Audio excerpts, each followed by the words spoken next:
So yeah, the first time I came here, I don't remember specifically. It was more like a period of my life, but it's kind of hidden. Now it's more and more famous, more and more well known. But I think the place was kind of hidden at the time, and it was really in the middle of the buildings, and there was this place. So that was a nice feeling also to see this wild part of the city, but with the trees and. Yeah, it was a nice little. I think on our outside it says a nice little gem hidden in Montreal, hidden in the island. So I think that's.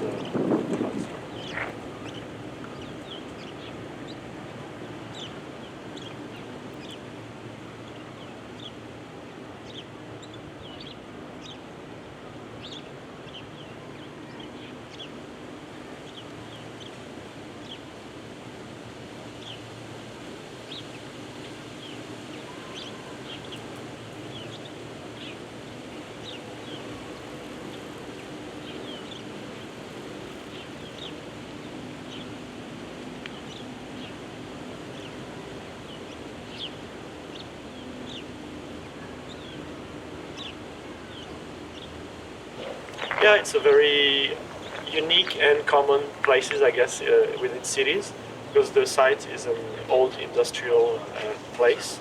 There used to be the rail tracks, and so the place is contaminated. I'm not an expert in that, but I know there are like heavy metals and maybe oil derivative, hydrocarbons. So there is a map, and there was different surveys to assess the contamination, and that was quite a long time ago.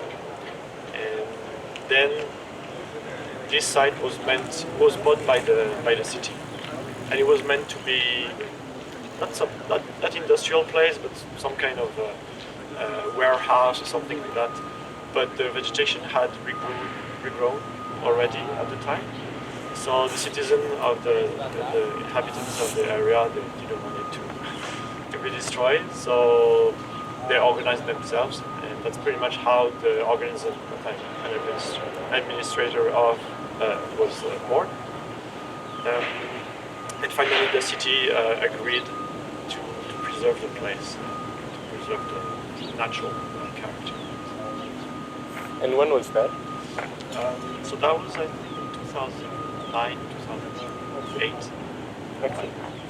Because I think the site was abandoned since 2000. And in 8 years, a bit less than 10 years, the vegetation grew on this place. And then there was a crucial election at the city level for l'arrondissement Montreal. And it was kind of a promise of the people who actually got elected to preserve that place.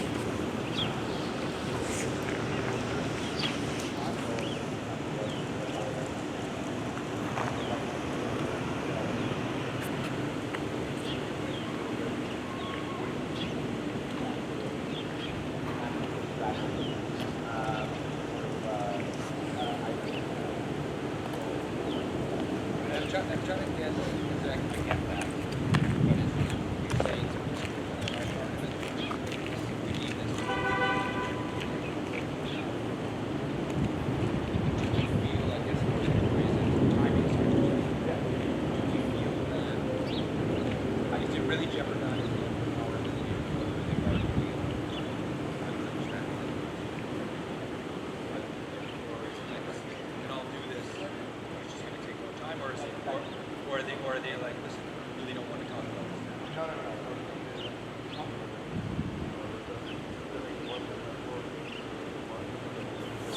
this? And why do you think it's important to have places like this? Well, I think there are very few places now because of the pressure of building and making money out of building and selling buildings. Um, but for people, I mean, we cannot be just in boxes, cold buildings, and live there and work there. We need those spaces also where the horizon is not that close to us, and we have a bit more view, and we are in contact to nature. I think that not everybody goes outside of the island or outside of the city every weekend or every day. So that's a way for people to, in their daily life, to be in contact with nature, even though it's a specific nature, an urban nature, but still it's kind of, it's nature first, and it's also, it has this wild aspect here specifically. So in that sense, it's kind of unique. And what do you think is the thing which gives the wild? Like why, what is this wild? I think it's the unplanned emergence of trees, of grass, the unplanned aspect of it, and the fact that also it evolves over time. Over the years, the trees have grown, the vegetation has changed a little bit in some parts, so it's kind of a mess, but a beautiful mess. Like,